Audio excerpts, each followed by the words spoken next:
રામ રામ બાપલિયા, મોજે મોજ. હું કાઠિયાવાડી કડાકો લઈને આવી ગયો છું તમારી સામે. આ હંધાઈ રિવ્યૂ કરતા હતા મને થયું હાલો ને આપણે ઠપકારી.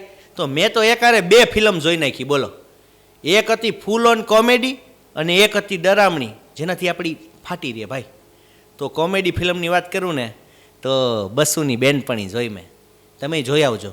એમાં શું છે કે જે તમારા મારા જેવા થાઈલેન્ડ જઈ ન શકતા હોય ને, અહીંયા બેઠા બેઠા થાઈલેન્ડની સોરીઓ જોઈ શકે અને થાઈલેન્ડના લોકેશન તો જુઓ બાપલિયા. અરે ઓલા વાઘ હારે બથોડા લેતા હોય આપણને એમ થાય ખોટા છે, પણ આપણે જોઈ તો ખબર પડે ભાઈ. અને શું સિદ્ધાર્થભાઈનું પરફોર્મન્સ છે, સાચું કહું ને તો થાઈલેન્ડની છોડીઓ જોવી નહીં હો, કાંઈ નક્કી જ ન હોય કે આ છોરી છે કે છોરો, આપણને પછી ખબર પડે. તમે જોજો ફિલ્મમાં એક સીન એવો જ દેખાડે છે, પણ મને એવી મજા આવી ને હસી હસીને હું તો મારા ગોટા વળી ગયા. તો તમે આ ફિલ્મ બસુની બેનપણી જોજો, તમારી નજીક ગમે થિયેટરમાં હાલતી હશે. કોમેડી છે, ફૂલ ઓન કોમેડી. તમને એમ થાય રત્ના પાઠક શાહ, ઓલા નસરુદ્દીન ભાઈના ઘરવાળા, એણે હું કામ કર્યું છે. તમને આમ એમ લાગે કે આ બાઈ ગુજરાતી છે, આટલું સારું ગુજરાતી બોલે, કારણ કે આપણે તેને હિન્દીમાં જ જોતા હોય કાયમ.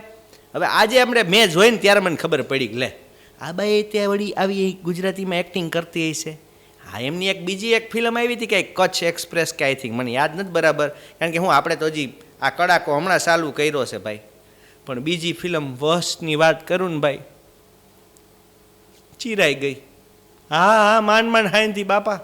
એમાંય શરૂઆતમાં જે ચાલુ થયું, ઓલી સ્કૂલની છોરીઓ બધી ઉપરથી કૂદ કરતી હતી. કંઈક કાકાએ કીધું હતું પડવાનું તો પડી જવાનું. તમે ટ્રેલર તો જોયું જ હશે ને. તમે કાંઈ એમને એમ તો નહીં મારા રિવ્યૂ જોતા હોય, પણ ભાઈ મને સમજાતું નહોતું. આવી રીતે વશીકરણ જો મારું થઈ ગયું તો મને કોક મારી આગળ હું નહીં કરાવે. બીક તો લાગે ને બાપા. જો કે મારું મોઢું એવું છે નહીં કોઈ મને વશીકરણ કરે, પણ છોડીઓને વશીકરણ કરી હતી. ફટવાડી દે એવું મ્યુઝિક અને કૃષ્ણદેવ યાજ્ઞિકભાઈનું જે ડિરેક્શન છે ને, ડિરેક્શન જ કહેવાય ને, આ જે કહેવાતું હોય. પણ તમે એકવાર ફિલ્મ જોવો ભાઈ, તમને એમ લાગે કે આપણે બોલિવૂડની ફિલ્મ જોઈ છે કે હું. આની ઓલો પહેલો પાર્ટ જે આવ્યો તો એમાં જાનકીએ એક્ટિંગ કરી હતી, આમાં તો એક બિચારીને બોલવા જ નથી દીધી. છેલ્લે વળી 2 વાર હે કર્યું ને ડેડી કર્યું, પણ આપણે એની એક્ટિંગ બહુ ગમી હો ભાઈ. નાનો રોલ હતો પણ કરી એક્ટિંગ કાબિલે દાદ. અને ઓલા હિતુ કનોડિયા ભાઈ, એમની હું વાત કરવી. હવે એ તો મોરના ઈંડા રહ્યા, એટલે એને આમે ચિતરવા તો પડે નહીં.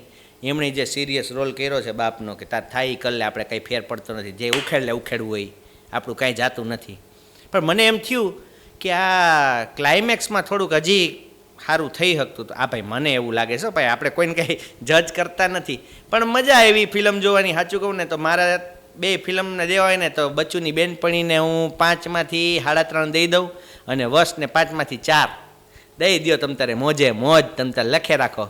આજે આ તો વળી હું 2 ફિલ્મ એકારે જોઈ આવ્યો, કારણ કે આજે શું છે, આજે મંગળવાર છે ને વડોદરાના બધા થિયેટરમાં 99 રૂપિયામાં જ તે ફિલ્મ જોવા મળે. તમે સવારનો શો જોવો કે રાતનો શો જોવો. હજી હું વિચારું છું કે એક ફિલ્મ જોઈ આવું. અરે 99માં જ છે, શું કામ આપણા ખિસ્સાને ભારે તો પડશે નહીં. અને વળી એકાદો રિવ્યૂ તમ તાર ઠપકારશું તમારી સામે. મને એમ થતું હતું પોપકોર્ન લઉં, પણ પોપકોર્ન તો ટિકિટ કરતાં મોંઘા નીકળ્યા બાપલા. પણ મારે શું કહેવું છે તમને કહું, ફિલ્મ જો આવીને આવી ગુજરાતીમાં બનતી રહી ને તો આપણું કાંઈ એટલી આઘું નથી કે ભાઈ આપણે સાઉથ ઇન્ડિયનની જેમ બધા આખા ભારતવાળા આપણને ઓળખતા હોય. બધી બસ સારી સ્ટોરીઓ આવી જોઈએ, સારી એક્ટિંગ કરવા જોઈએ, ડિરેક્શન સારું હોવું જોઈએ, મ્યુઝિક સારું હોવું જોઈએ. તો એ તો આ બધા આપણા ભાઈઓ એકારે આટલી મહેનત કરે છે તો કાંઈક તો સારું કરશે જ ને. આટલી સારી ફિલ્મો આવે છે. તો બચ્ચુની બેનપણીની પાછી થોડીક વાત કરું. મને તો એમ નામ જોઉં ને તે મને તરત થાઈલેન્ડ દેખાય. સાચું કહું, એને ઓલા પેરાગ્લાઇડિંગે કર્યું હતું બોલો સિદ્ધાર્થભાઈએ.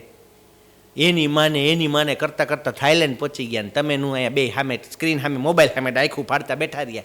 થાઈલેન્ડ જવાનું વિચારો તમે તે.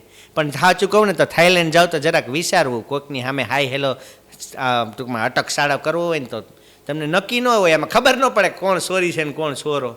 બોલે તો એમ થાય કે ભાઈ તમને એમ લાગે તો ઓહો આ તો રૂપનો અંબાર છે. અવાજ ઉપરથી તમને એમ થાય કે લે આ તો ઘોઘરાડી નીકળી.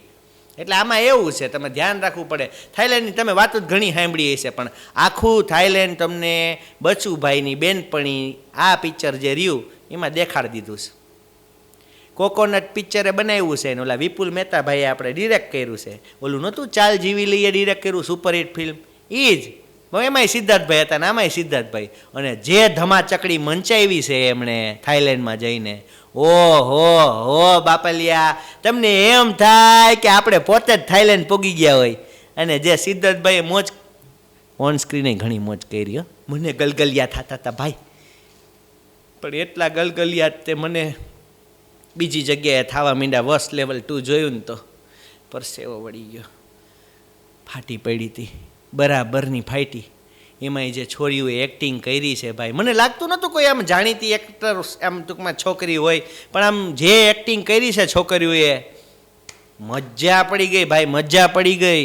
જે વશીકરણ બધાનું થયું હતું ને જે એક્ટિંગ કરી છે, તમે એકવાર મારા હમ છે આ પિક્ચર જોવા ન ગયા ને તો વસ લેવલ 2 ને બચુન બેનપણી જોઈ જ નાખો. હજી હાલ જ છે થિયેટરમાં, ઠપકારો તમ ત્યારે. હાલો ભાઈ, પાછા મળ્યા કાઠિયાવાડી કડાકામાં. લાઇક, શેર અને સબસ્ક્રાઇબ કરવાનું ભૂલતા નહીં. હવે આવું બધાય કહેતા હોય, પણ મારે હારવાર કહેવું તો પડે ને, મારું તો પહેલું છે સમજો, અને પહેલું હોય ત્યારે ચિંતાય વધારે હોય. તો લાઇક, શેર અને સબસ્ક્રાઇબ માય ચેનલ કાઠિયાવાડી કડાકો. જો ન કરીને તો મારી શેક ફડાકો.